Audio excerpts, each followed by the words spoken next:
Check, check, checkity check. Check, check, check, check. We are live. Good morning. See, no one's watching. Let's see if we could change that here to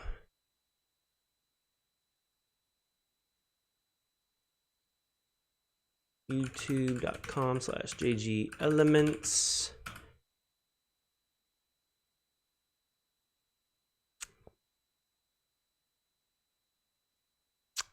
Live now. Let's click on that.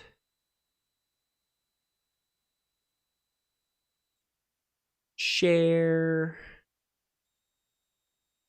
Copy. Go to Facebook.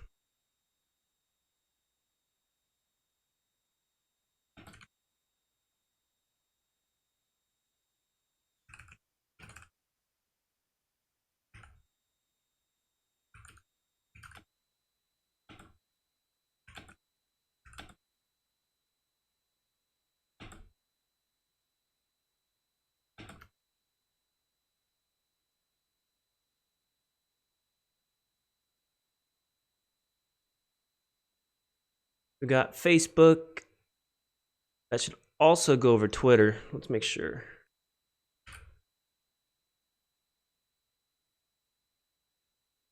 Oh, two-factor authentication. Here we go.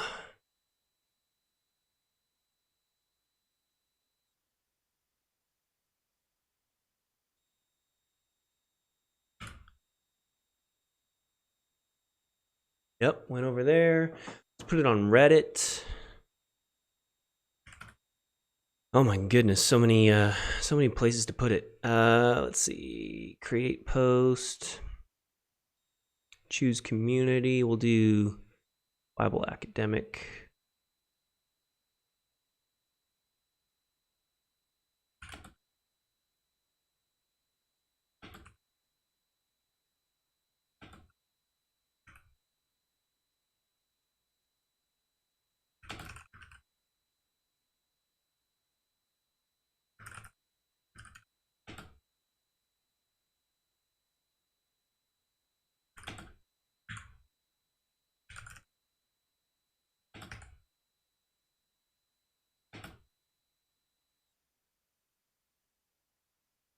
Okay.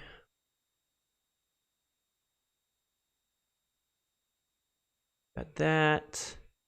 Do another one at Bible.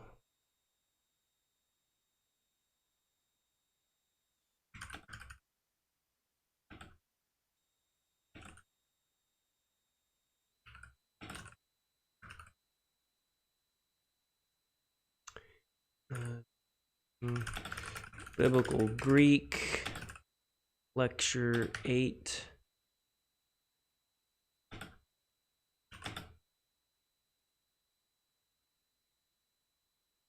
Why can't I post that? Oh, I didn't choose a community. There we go, Bible.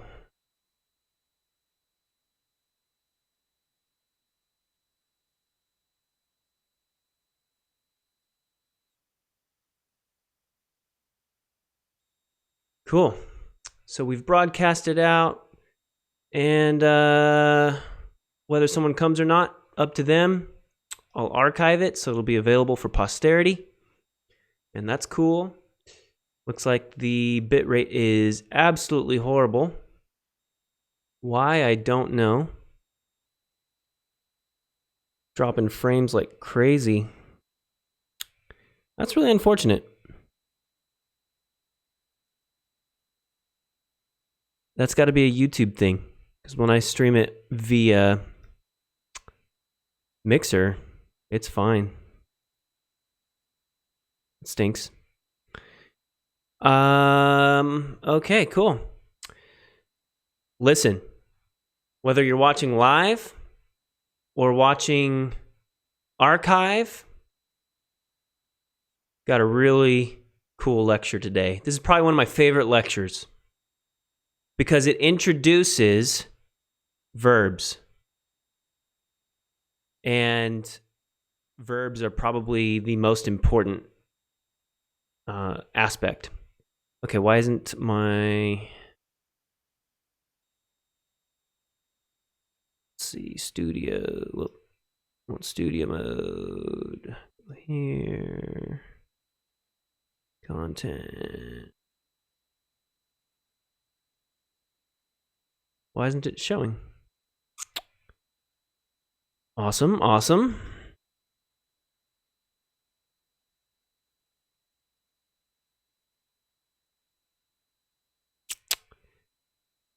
What?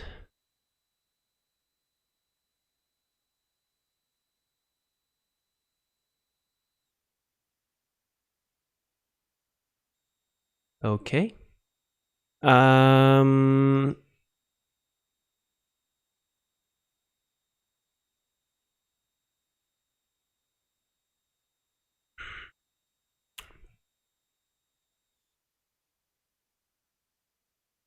Still not showing. Fantastic. Let's see here.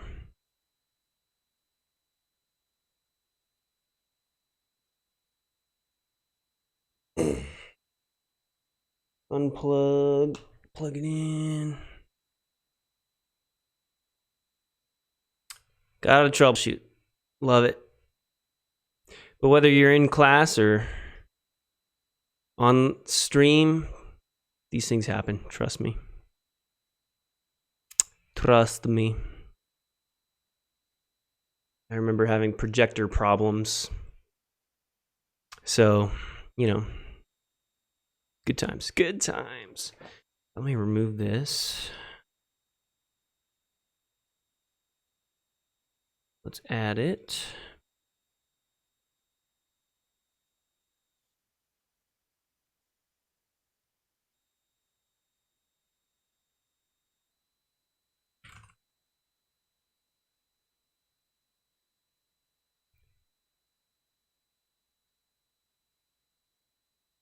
Now it doesn't see my display.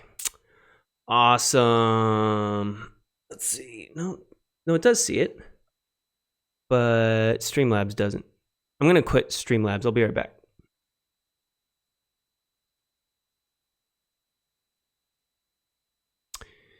Okay, I am back. I rebooted or relaunched Streamlabs. Let's see if I can get it to recognize my display now.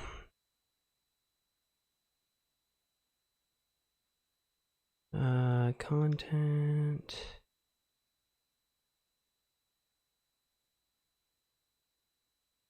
Display.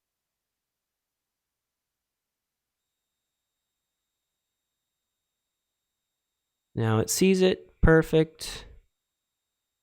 Voila. Good. Okay, so now...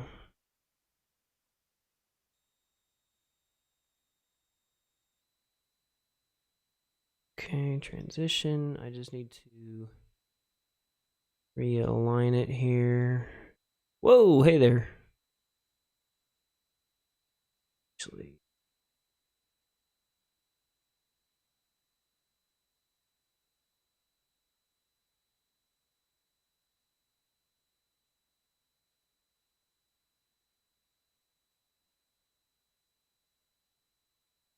go.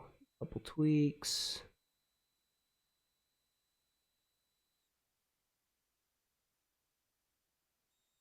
That's good. Wow, what a pain. I'm gonna have to transition away from Streamlabs altogether. That's sad. That's sad. Okay.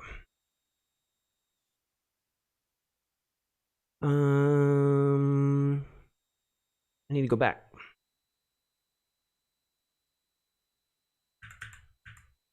All right. Wonderful. So this is our 8th lecture, and it's on verbs.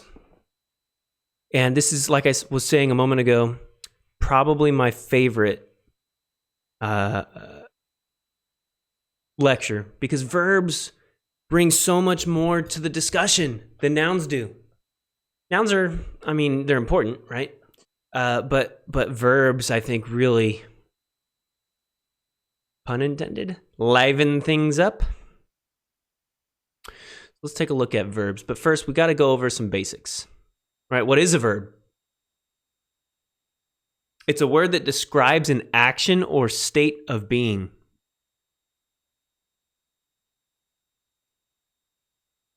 It includes person and number, first person, second person, third person, singular or plural.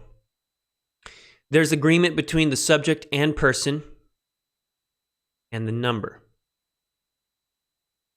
So if the subject is singular, usually the verb is singular. In terms of tense, we'll be looking at the form of the verb. There's a present tense form, future tense form, aorist tense, which is a fancy way of saying past tense, although there's more than one kind of past tense. So those are just 3 examples of tenses. Inherent within the tense is both aspect and time, depending on the tense. We'll get into that a little bit more. And then when we get into other kinds of verbs like participles, there's no time. I think there's only aspect. So we'll dive into more of what that is. So again, it's a word that describes an action or state of being, has person and number, it agrees with the subject and the verb, it uses tense. What do we mean by time? It's when the action of the verb takes place. So it can be past or present or future. In terms of time, it was either yesterday, for example, or today, or tomorrow. Past, present, or future. Those are just one example of each. In terms of aspect, it's the type of action being performed or described. It could be continuous, which is ongoing. Be undefined, which is just a simple event. No process is understood or implied. Or it could be perfective, which is brought to completion and its effects are felt in the present. So it happened in the past, but we're still feeling it in the present. So time is when. Aspect is kind of like the how. It's the type of action being performed or described.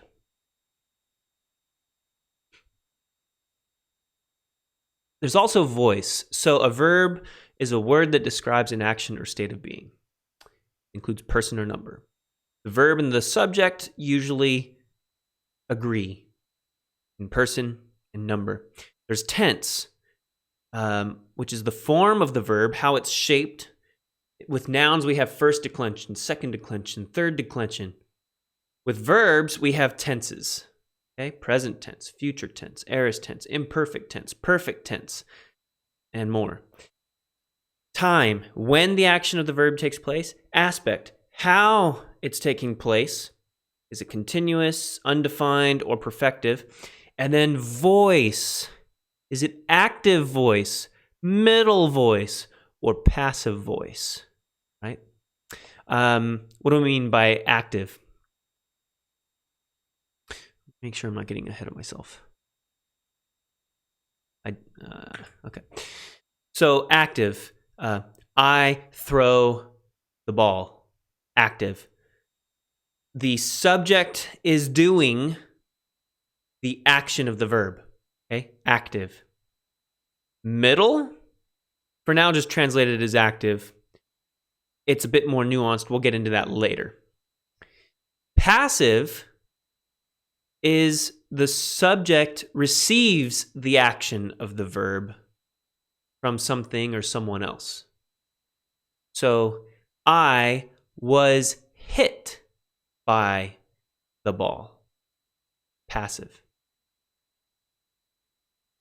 Now, the basic Greek verb, we're starting with the present active indicative. Okay? It starts with the stem plus the connecting vowel plus a personal ending. So this follows a similar format to what we've learned with nouns. You have your stem, you have a connecting vowel, and then a case ending. The only difference is here we're going to use a personal ending. Okay? So different endings. We are using the stem. It's the part of the verb carrying the basic meaning, similar to the stem of a noun. You might even see in some cases the stems are the same between a noun and a verb. And you'll see as a result, the basic meaning of both the noun and the verb are basically the same. Except one is describing a person, place, or thing, and the other is describing action. Indicative is a verb that describes something that is. It indicates what is, what's happening. Indicative will typically be your main verb. Now, it could also be aorist or imperfect, or present or future, but they're all indicative. Okay? So present indicative. Now, connecting vowels. Just like in nouns, a connecting vowel is used to join the stem with the endings. And then the personal endings are used similarly to noun case endings. They identify person and number.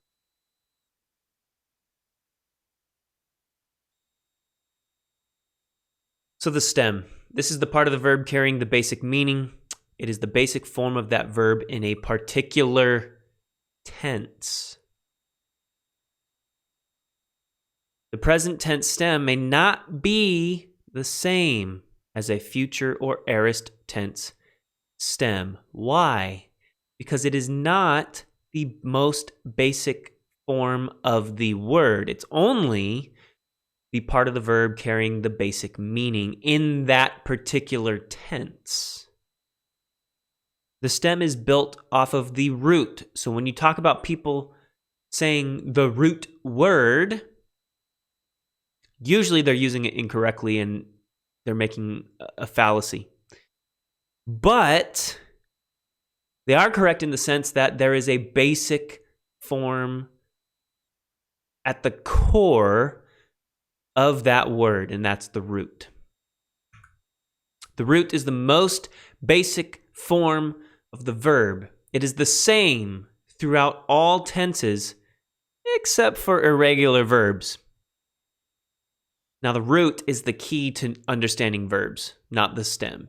You need to know the stem for nouns. You need to know the root for verbs. Memorize each verb's root. Okay? It's going to be important. Now, when in the present active indicative, it describes an action occurring in the present for the indicative. Now, it can be continuous or undefined in aspect. Depends on the context. Now, the stem, which is built off of the root, is the present tense stem. This is what remains after removing the connecting vowel and the personal ending. Now, what about the connecting vowel? If the personal ending begins with me or ni, the connecting vowel will be omicron. If the personal ending begins with any other letter, it will be epsilon. Epsilon? Epsilon. If there is no personal ending, the connecting vowel can be either omicron or epsilon, and it might lengthen to compensate. Ablaut. Okay? So if there's no personal ending, the connecting vowel can be either omicron, epsilon, or lengthen to compensate, which is ablaut. So here are the endings. Wow. Why is the font so bad? And I don't know why it does that. It's so weird. Okay, so present active indicative. These are the primary active endings. First singular, there is none.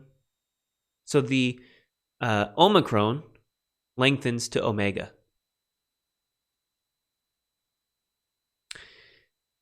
Second singular ends in a sigma. So you'll get an epsilon with it. Third singular ends in iota. So that means it gets an epsilon.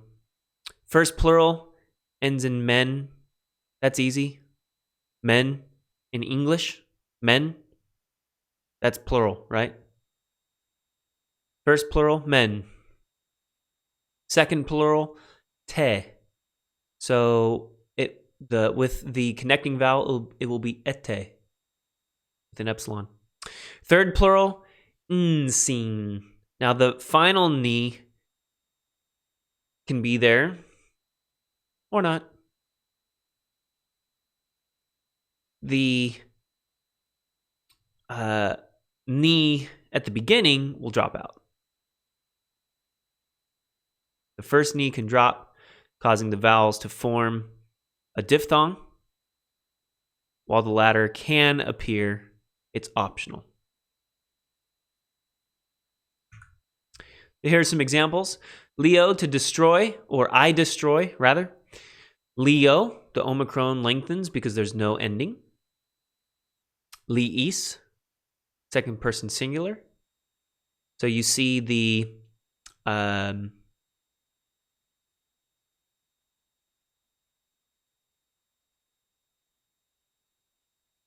it ends in sigma. I forget what happens here. There's something going on where it lengthens to epsilon iota. I forget why. But liis is second person plural, or I'm sorry, second person singular. Lii, third person singular, where the ending is the iota. First person plural, leomen, because there's men, plural. Liate, second person plural, and liusin.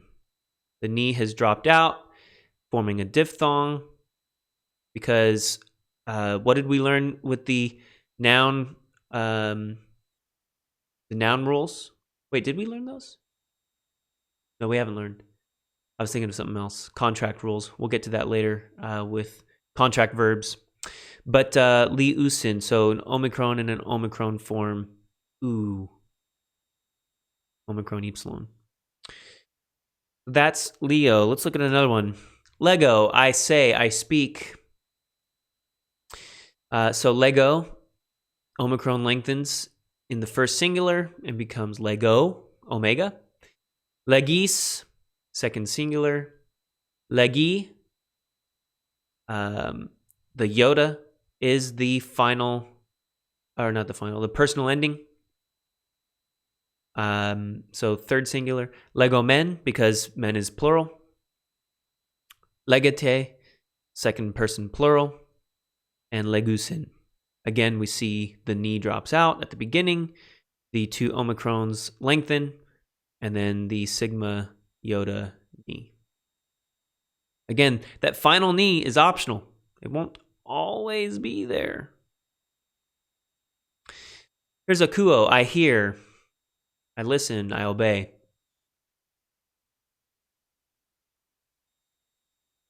Wait. Is that right? I'm second guessing myself. Or is this I follow? Why am I suddenly second guessing myself? I don't know. Now I gotta look it up. I can't continue without verifying. Squirrel. Could be I follow. No, I was right the first time. I hear, learn, obey, understand. I don't know why I second guessed myself. Weird. I do that from time to time. Good thing we have resources that allow us to look things up and verify. So akuo, the omicron lengthens in the first singular and becomes omega. Akuis, akui, where the iota is the personal ending. Epsilon is the connecting vowel. And then aku. Omicron epsilon here is a diphthong, so we're going to keep that together. Then attach the connecting vowel, then attach the personal ending. Akuomen, because men is plural. Akuate, second person plural. And akuusin. Akuusin. So again, the ni drops out, the two omicrons form u, and we still see the ni on the end, although that's optional. So let's talk about the present active indicative. How is it used? How do you translate it? Well, keep in mind that it can indicate instantaneous, erroristic, or punctiliar action, where it describes an action that happens immediately. It doesn't have to have a continuous nature. My son, your sins are forgiven. That's present active indicative, but it's not continuous. It's instant. Now, it can also have a progressive descriptive action. So describing an ongoing action, even though in real time the action does not last very long. It's not sustained. So, for example, if I pray in a tongue, my spirit is praying. So it's present active indicative, but it's really descriptive, but not saying that it's going to continue for a long time. It doesn't include that. Another use could be iterative, where it's simply describing a repetitive action, something that happens over and over again. For often he falls into the fire. Often falls. So it happens over and over again. We translate it as present active indicative, falls, but in the context, we know it's happening over and over again. Iterative or repetitive. Another use could be customary, habitual, or general. It describes an action that occurs regularly, but not necessarily simultaneously. I fast twice a week. Not necessarily at the same time, right? At separate times, but it happens regularly. There's the gnomic, where it describes a timeless fact. God loves a cheerful giver. So it's almost like aorist, but it's really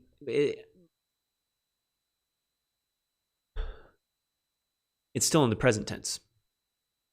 Historical dramatic. So it describes a past action. What? Present active indicative? Translating a past action? The next day he saw Jesus coming toward him.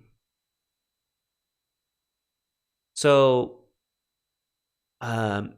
if the context is something of a story, an account, something like that, you might still get present active indicative because it's basically being told from the perspective of it's being unveiled, present tense, but we'll translate it past tense because that's the way we tell stories. Futuristic. Yep, that's right, futuristic. You can have a present active indicative to tell the future. So it takes the place of a future tense. It describes a future action. Yes, I am coming quickly. Meaning I'm not yet there. It's about to happen, aka future tense. So present active indicative, in terms of usage, can cover present, can cover past, can cover future. It all depends on what? Context. Context is key. All right? Now, because verbs don't require, well, let me put it this way. Verbs have built-in person, right? They have personal endings. It's just like Spanish, just like German. As a result, a personal pronoun isn't required. However, if it's present, then it's emphasizing that individual or thing. And it also helps clarify the gender for us, because sometimes we can't get that. And we have to infer it from the context. So when we do have a personal pronoun, it helps clarify gender for us. Now, note that avtos can be used for first or second person. It can be used for he, she, it. It can also be used for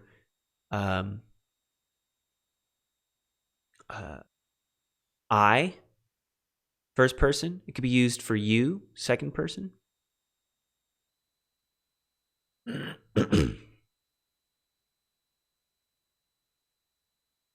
that's it for today. We went over a lot in this short amount of time, despite the technical errors and issues. Verbs are so important. Do not move on to the next lesson unless you feel really confident in your ability to handle present active indicative. Do the workbook. Check your answers. You might want to reread the chapter again and begin a process of memorizing the noun chart with Leo and the personal endings and the connecting vowels. There will be a master verb chart that you'll really want to memorize later. You might want to build a poster board with 4 quadrants and put the present active indicative of Leo in the top left quadrant with a list of the connecting vowel and the personal ending on the side in that quadrant. You can see what I mean by looking at Mounce. He has that quadrant in the text. Learn it. Trust me. You will not regret it. It is foundation laying. And if you don't have that foundation, it's going to make learning the rest of verbs really tricky. Okay? Verbs are so important. Do not move forward. Do not proceed until you feel like you've got a strong grasp of this particular chapter. Okay? You can listen to this lecture several times. You can read the material several times. You can go through the workbook, maybe make photocopies of the blank incomplete pages, and then do them several times. Okay? But take your time. Make sure you've mastered this before you move on. I can't stress that enough because I'm not joking. Everything builds off of what we started today. So if you don't have a grasp of this, how can your house stand, right? You've got a shaky foundation. So take your time. Don't rush. Stick with it. Verbs are exciting. And as you do the workbook, I'm sure you'll start to see that it's much more fun translating when you get verbs involved, okay? So keep at it. Now, follow, subscribe, hit the notification bell, and I would appreciate the support if you do that. And then come back next week on Friday. We'll go into the next phase of learning verbs. And that's it as far as that's concerned.